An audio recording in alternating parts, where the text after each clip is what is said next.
Hola, ¿qué tal? Muy buenos días. Bienvenidos a Exprésate, una producción del Tribunal Electoral del Poder Judicial de la Federación. Mi nombre es Priscila Barba y saludo con mucho gusto a mi compañero Eric. Hola Priscila, muy buenos días. Les doy la más cordial bienvenida a esta emisión.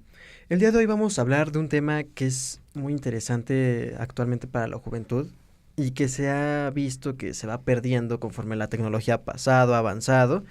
Y el tema es los beneficios de la lectura. Y para hablar del tema nos acompañan. Hola, buenos días. Yo soy Abigail. Estudio Ciencias de la Comunicación en la UNAM y tengo especialidad en publicidad. Hola, yo soy César García y estudio también Ciencias de la Comunicación en la UNAM en el 6º semestre y estoy especializándome en periodismo. Mucho gusto y bienvenidos. Es un placer tenerlos por aquí. Y bueno, hablando de todo esta onda de la lectura, estamos muy próximos a que se celebre aquí en el Tribunal Electoral del Poder Judicial en la Feria del Libro Internacional. Esta feria tiene como fin promover la cultura jurídica democrática entre los ciudadanos, ya que todos los libros van enfocados a esta parte de la literatura. La actividad forma parte de las acciones enfocadas a fortalecer la impartición de justicia en México. Y por eso es que hoy decidimos hablar acerca del tema, ¿no? Qué tan interesante es que un joven o que un ciudadano se interese en saber qué es lo que está pasando en su país en materia de derecho, ¿no? Por ejemplo. Y bueno, pues vamos a comenzar platicando un poco sobre cuáles son los beneficios que ustedes creen que tienen la lectura. Bueno, creo que los beneficios son incontables. Podríamos repetir lo mismo que se ha venido diciendo. Sin embargo, podemos decir de manera general que abre la mente, te da una variedad de posibilidades que no podrías tener si no tuvieras un libro en las manos. Va más allá de lo obvio, más allá de lo que puedes ver de manera real. Lo que lees en un libro te da una guía para poder encaminarte, te da respuestas, pero también te da preguntas nuevas que puedes hacer para poder seguir otros caminos. Yo pienso que las personas que leen, escriben. Y las personas que escriben comprenden con precisión lo que pasa a su alrededor.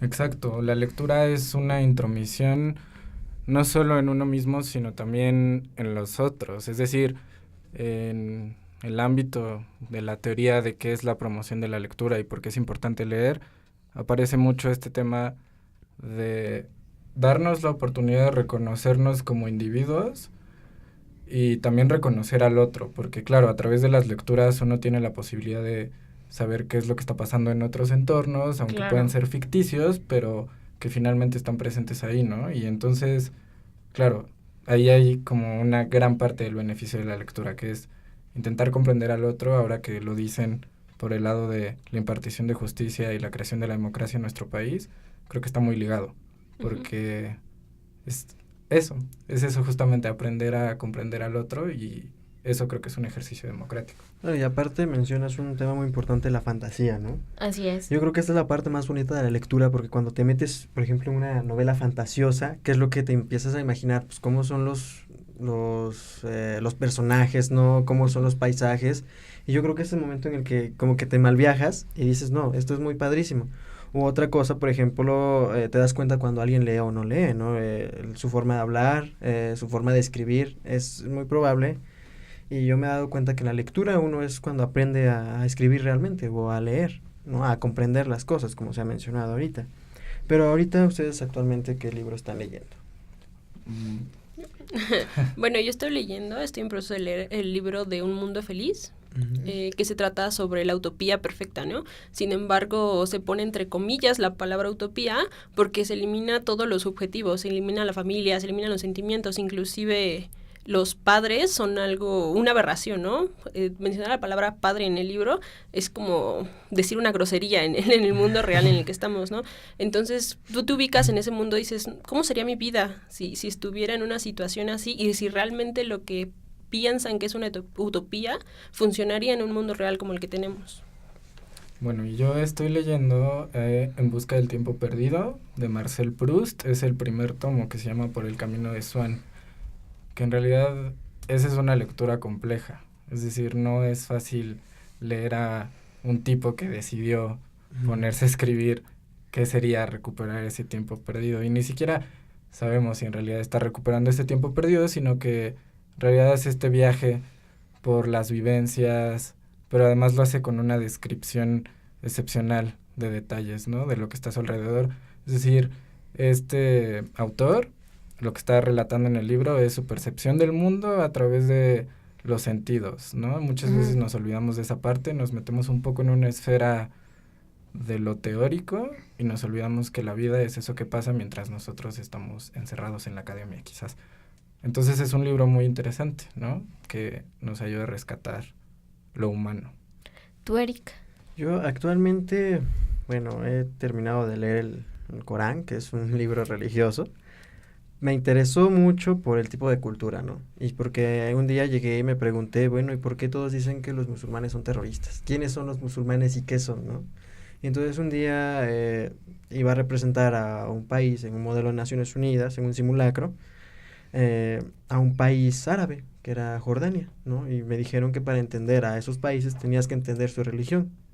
Yo creo que una vez que entiendes su religión, entiendes a ellos, cómo piensan o qué es lo que hacen.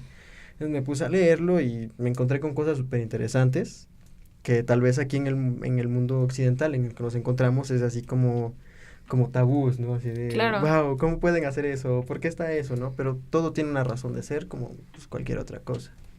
Así es, bueno, tenemos una muy grande variedad. Yo estoy leyendo un poco más de literatura clásica, estoy leyendo Pedro Páramo, estoy a punto de terminarlo, creo que es un libro que todos hemos leído. Sí. Las aventuras de este chavo que va en busca de su padre, bueno, de lo que sería su padre, y tenemos muchos pasajes que nos confunden un poco, pero que nos deja enseñanzas muy diferentes a las de que tenemos si leemos un libro actual. ¿Están de acuerdo?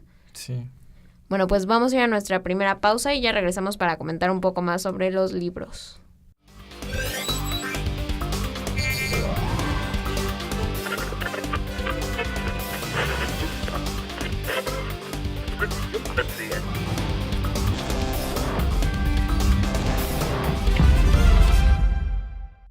Este año, elegiremos diputados federales y autoridades en 17 entidades federativas. Las y los mexicanos podemos tener la certeza de que contamos con instituciones fuertes. Muestra de ello es el reconocimiento que recibió el Tribunal Electoral como la mejor institución electoral del año, entre órganos de todo el mundo. Lo que ratifica nuestro trabajo de cara al proceso electoral 2015. Tribunal Electoral del Poder Judicial de la Federación. Tú tomas la decisión, nosotros la protegemos. La democracia es cuestión de todos los días y de todos los ciudadanos, de grandes y pequeñas decisiones. En el Tribunal Electoral trabajamos para que tu voz sea respetada. Resolvemos a favor de la igualdad política entre mujeres y hombres. Defendemos las decisiones que toman con autonomía los pueblos y comunidades indígenas. Nuestras sentencias garantizan el respeto a tus derechos político-electorales, consolidan nuestra democracia. Tribunal Electoral del Poder Judicial de la Federación. Tú tomas la decisión. Nosotros la protegemos.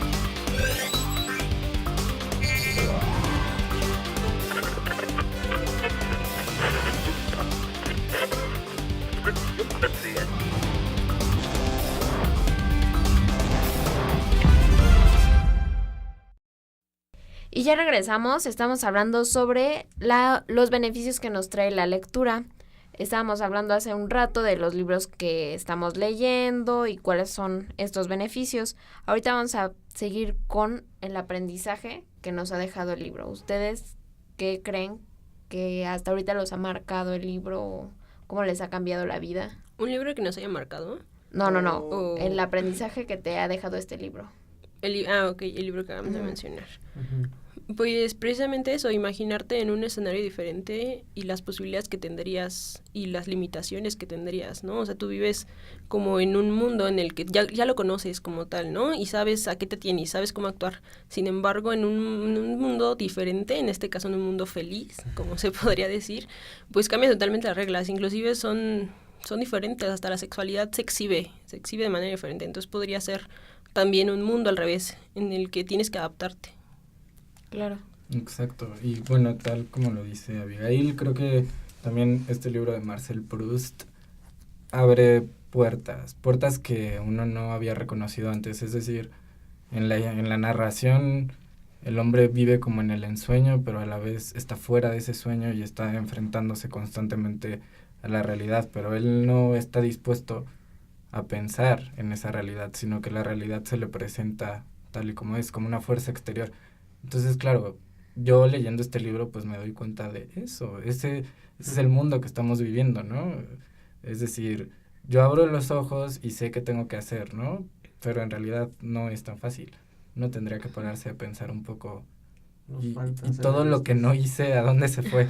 Entonces, son las experiencias que deja la lectura. Sí, Okay. creo que también la lectura sirve para conocerte a ti mismo, ¿no? Para conocer otros entornos, pero también para saber cómo actuarías de otras formas y para esa introyección.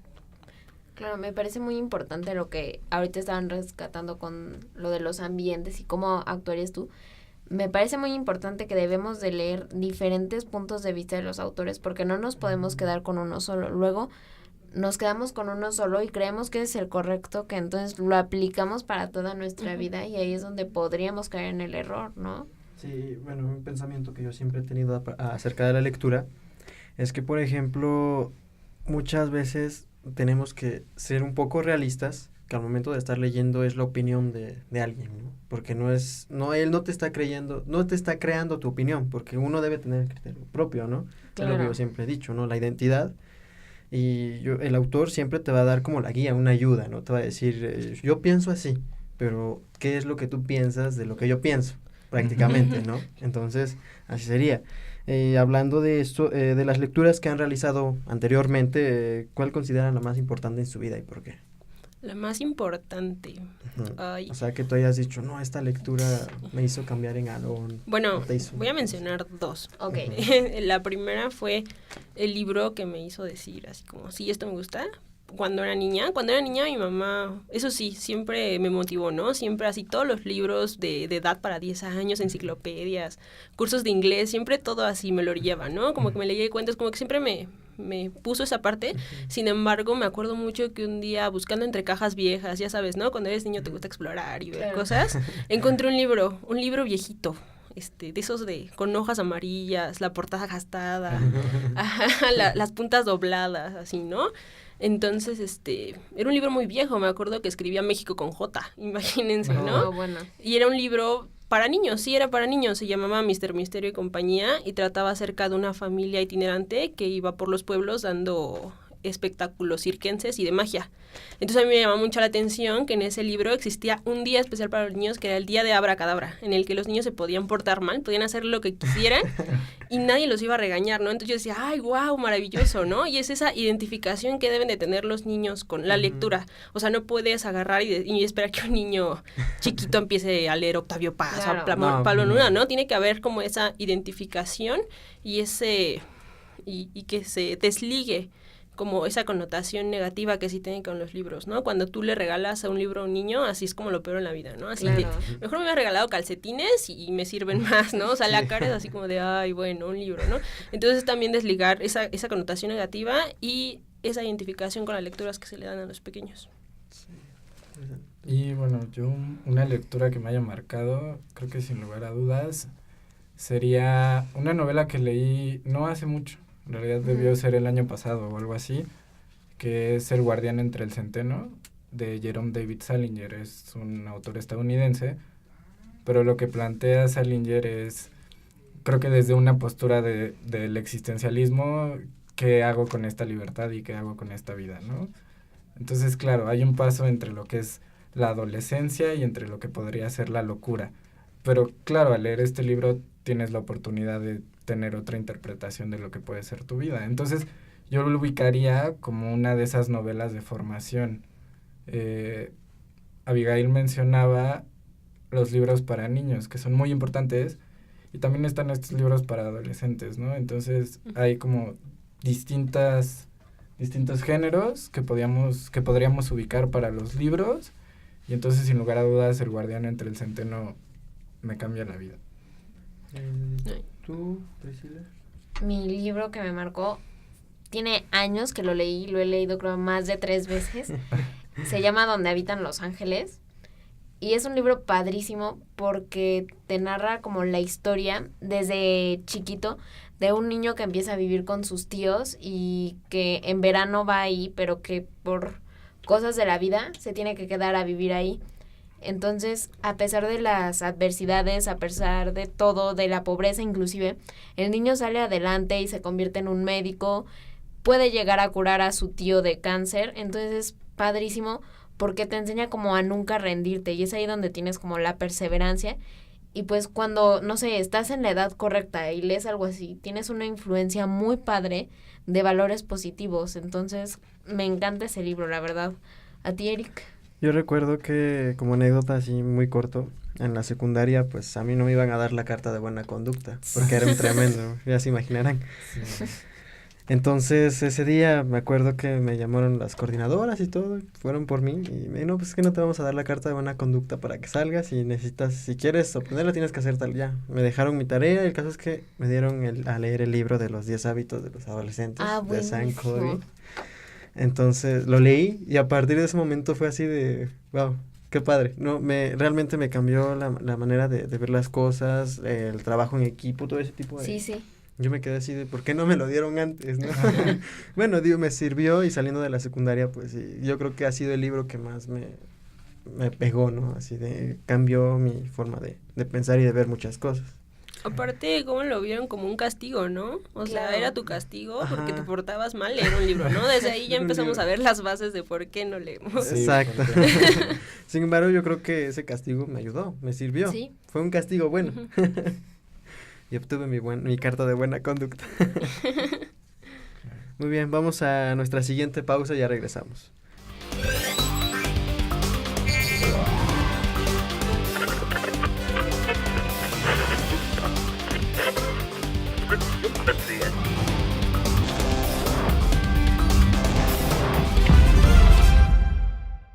Este año, elegiremos diputados federales y autoridades en 17 entidades federativas. Las y los mexicanos podemos tener la certeza de que contamos con instituciones fuertes. Muestra de ello es el reconocimiento que recibió el Tribunal Electoral como la mejor institución electoral del año, entre órganos de todo el mundo. Lo que ratifica nuestro trabajo de cara al proceso electoral 2015. Tribunal Electoral del Poder Judicial de la Federación. Tú tomas la decisión, nosotros la protegemos. En el Tribunal Electoral protegemos los derechos político-electorales de las y los mexicanos.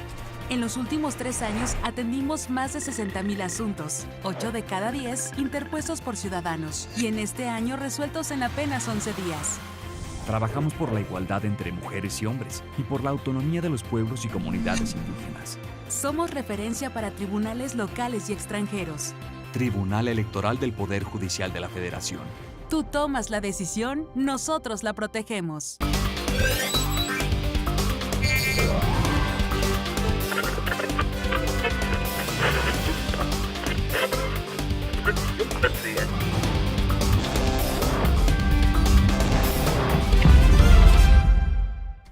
Regresamos para platicar un poco más sobre beneficios de la lectura y bueno, tocando un poco un tema más específico, Polémico. un poco más polémico.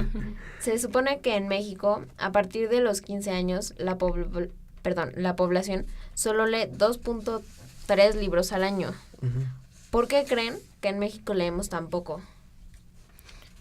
Bueno, creo que se podría decir de manera general que los mexicanos no encuentran un beneficio inmediato en la lectura. No se encuentra un beneficio tangible. Para los mexicanos todo es inmediato, ¿no? Como comprarlo. O sea, te doy el dinero y me das el agua. ¿Y cuál sería el beneficio inmediato de la lectura? O sea, como que no se puede ver. Y nos dicen, es bueno leer, pero nadie nos dice así como de, es bueno leer porque, o sea, no nos dan una razón real o poderosa para que tengamos el hábito, porque es un hábito heredado, ¿no? Lo que mencionamos de los niños. Si los padres no acercan a sus hijos a la lectura, pues obviamente los niños no se van a interesar, ¿no? Y aunque los niños se interesen y pidan los libros, si los padres no creen que es algo importante, no se van a gastar 150, 200 pesos en comprarle un libro a un niño, ¿no? Entonces creo que es algo que se tiene que hacer de manera constante y por la cual no se tiene esa costumbre de leer en México. Exacto. Creo que yo diría también algo parecido porque en nuestro país pasa que hacemos desgraciadamente muchas cosas por obligación. Entonces, claro, a uno le tocan leer libros que no quiere leer porque pueden ser pesados, ¿no? O no pueden ser tan gratificantes como libros que te puedes encontrar en la escuela, etcétera. Entonces, creo que ahí viene mucho un precedente de decirle a los niños, tu tarea es leer este libro. Bueno, pero no lo estás motivando. Ahora, si quisiéramos pues fomentar la lectura en nuestro país, creo que tiene que ver primero en la parte de la crianza que los padres tienen con los niños, no sé, inducirlos a que se preocupen por conocer otros entornos que están presentes en la lectura, y además hacer que los niños se acerquen de una manera un tanto consciente a la lectura, ¿no? Se puede disfrutar la lectura de manera inconsciente, ¿no? Pero sin lugar a dudas, si tú lees con un niño, pero además acompañas esa actividad de la lectura de otras cosas, creo que puede ser más gratificante para que el niño reflexione sobre lo que está leyendo. Es decir, no solamente ojee el libro, pase las páginas sin entender lo que está pasando, ¿no? Exacto, creo que también ese es un punto importante porque hay una deficiencia en el aprendizaje. ¿Cómo esperan que los niños disfruten la lectura si realmente no saben cómo hacerlo? Si les da sueño cuando están leyendo, si no entienden lo que leen, si leen lento, o sea, todo eso también es un factor para que no puedan disfrutarlo, para que se aburran y lo dejen de lado simplemente. Yo en este punto yo creo que lo primordial sería las maneras de enseñanza y de inculcar la lectura, ¿no? Por ejemplo, puede ser desde casa o en la escuela que se implementaran nuevos métodos para enseñarlo, ¿no? Y otro punto que mencionaban hace rato es, por ejemplo, que al mexicano no se le hacía interesante tal vez comprar el libro. Pero yo creo que ahí yo diferiría un poco porque vivimos en un país que, como sabemos, tiene muchos problemas. Económicamente Claro. no hay muchas posibilidades para adquirir las cosas tan fácil para algunas clases sociales. ¿Y qué es lo que sucede? Pues hay quienes deciden comprarse algo de comer para la semana que comprar un libro, ¿no? Entonces desde ahí yo creo que ya empieza el problema. Desde el momento en el que dices o me compro el libro para enseñarle a leer o me compro la comida de la semana, ¿no? ¿Qué es lo que va a hacer? Pues Claro. voy a comprar la comida de la semana. Y es que es real, ¿no? Es la realidad del país. Y que en realidad yo creo que tampoco es como quejarnos tanto, porque creo que sí hay grandes espacios en nuestro país en los que se promueve la lectura. Déjenme contarles, yo Bibliotecas públicas. trabajo para la Universidad del Claustro de Sor Juana, Ujú. y no solo esa universidad, sino muchas otras instituciones hacen trabajos de promoción de la lectura. Entonces yo tengo una amiga por ahí que se llama Marta Quintana, que trabaja con niños justamente en talleres para que los niños lean, ¿no? Pero además no es como que voy a juntar un grupo de niños y les voy a dar libros y que lean, no, sino que los niños acompañan sus actividades. Entonces me platicaba, este libro habla de los sonidos, entonces yo les dije a los niños, díganme qué sonidos les parecen bonitos, qué sonidos les parecen malos. Y después de leer el libro, muchos niños cambiaron su percepción acerca de esos sonidos positivos y negativos, ¿no? Entonces, claro, en México hay muchos espacios en los que se promueve la lectura y en los que creo que podemos alcanzar más participación del público, ¿no? No necesariamente que no haya como dinero para comprar el libro, sino que hay bibliotecas, hay los espacios, difundámoslos. Sí, pero ¿qué pasa con las comunidades que no están en la ciudad? Por Así ejemplo, es. esas, bueno, yo es a lo que voy, ¿no? Por ejemplo, comunidades que se encuentran en las sierras, por ejemplo, ¿cómo les llevas la lectura a ellos? No, y aparte que tienen otro tipo de lenguaje o de medio de comunicación, entonces muchos libros no están adaptados a su cultura y por ende se pierde la cultura. Yo creo que sería parte del factor, ¿no? Sin embargo, o sea, estando en la ciudad y no tienes, pues existen las bibliotecas públicas, acércate a una biblioteca pública y encuentras libros, ¿no? Yo creo que sería como otra cosa importante. Bueno, yo difiero un poco en este punto, ya que, bueno, estaba leyendo que en Finlandia, por ejemplo, acercan a los niños a las ciencias formales hasta los 6, 7 años de edad. Entonces, aquí en México tenemos un nivel de educación un tanto bajo a comparación mundial y nos acercan desde que de los 4 o 5 años en el kinder ya están, que aprende a escribir, que aprende a leer, que todo, ¿no? Pero acá en Finlandia les dicen, vas a leer porque es una herramienta para tu vida. Entonces los niños a los 7, 8 años ya aprenden a leer, pero no tanto por obligación, sino porque saben que es un arma que les va a servir. Entonces es como la manera de la enseñanza que tienen para hacer efectivo algo que sí les va a servir. Sí. Sí, evidentemente tiene que haber una sensibilización hacia la lectura. Claro. No puedes aventarle el libro al niño y ya, sino que tienes que ayudarlo a que se interese por el tema, ¿no? Y bueno, no sé, en México, en nuestro país, quizás el modelo educativo es distinto, pero también creo que podríamos rescatar la tradición oral, ¿no? Claro. Sí. Ahora que mencionaban esto de las comunidades, claro, ahí hay una influencia de la tradición oral. Entonces, creo que tendríamos que ser optimistas y decir que en nuestro país se lee y se puede leer cada vez más. Alguna vez un conocido de Sonora me platicaba, me gustó venirme a vivir acá, a la Ciudad de México, porque veo a la gente y veo que leen en el metro, ¿no? Y entonces, claro, él puede llevar esa experiencia de lugar en lugar y difundir ese gusto por la lectura. Creo que en gran parte así es como se hace el trabajo. Uno nos sale con alguien, es amigo de alguien y le dice, oye, tengo este libro, ¿por qué no le echas un ojo? Okay. Y he tenido buenas experiencias en eso. Yo no sé ustedes, pero... Pues muy bien, chicos, el tiempo se nos ha terminado y vamos a llegar a las conclusiones. ¿Quién quiere empezar? Yo. ¿Conclusión respecto a Sí, creo que mi conclusión se enfoca principalmente a los niños. O sea, tenemos que empezar por ahí, ¿no? Los niños se van a convertir en adultos que a su vez van a ser padres que van a heredar a sus hijos el hábito de lectura, ¿no? Entonces yo estoy de acuerdo, o sea, no satanizo los libros de Harry Potter y de Crepúsculo y todos los que dicen que puede... Ahí habrá que ver, ¿no? O sea, si son o no son lectura de calidad, como se dice, ¿no? Pueden ser un puente simplemente para que después los niños, conforme crezcan, se interesen por otros temas y enfoquen sus gustos a las lecturas que necesitan o que sí les puedan aportar, que todas las lecturas aportan, ¿no? Pero que les puedan aportar algo de manera más específica e ir creciendo. Claro, y como lo menciona Abigail, el tema de la lectura empieza no en la especialización. O sea, ustedes ahora van a hacer esta feria del libro del tribunal y está especializada en temas jurídicos, y es interesante porque no creo que toda la gente lea temas jurídicos. Creo que la puerta a la lectura está justamente, como lo comentábamos al principio del programa, en la fantasía. Y entonces ahí hay muchas posibilidades para que la gente se acerque a los libros, pueda leer y no le sea un poco frustrante, ¿no? Más adelante, si a los niños les das la oportunidad de leer, pueden enfocarse en un tema, abocarse en él y desarrollar pasión por él. Entonces después acudir a una feria como la que ustedes hacen, ¿no? Especializada en temas jurídicos, pero finalmente la lectura es eso, es partícipe del afán educativo y democrático de muchos países actualmente, ¿no? Y no la puedes dejar de lado.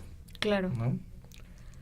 Por mi parte, quisiera decir que en México siento que hacen falta campañas para promover la lectura, difundirla. Sí tenemos muchas, pero aún así falta hacerlas más llamativas a niños, porque están enfocadas a que los padres de familia lean con sus hijos, pero ¿por qué no promover ese leer desde que son niños a los niños? Así como vendemos los juguetes, vendemos todo, claro. ¿Por qué no venderles un libro de manera llamativa a los niños? ¿No?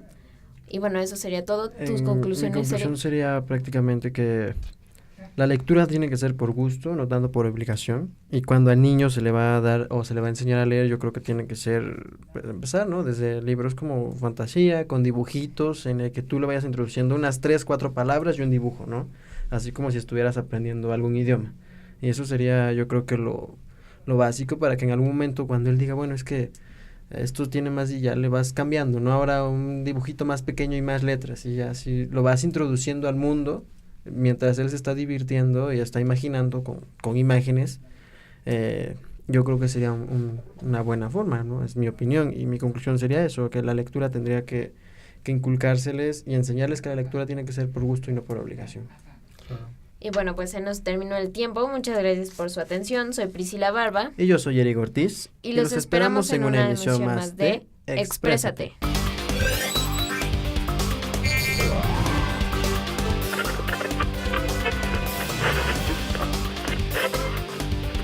Let's see it.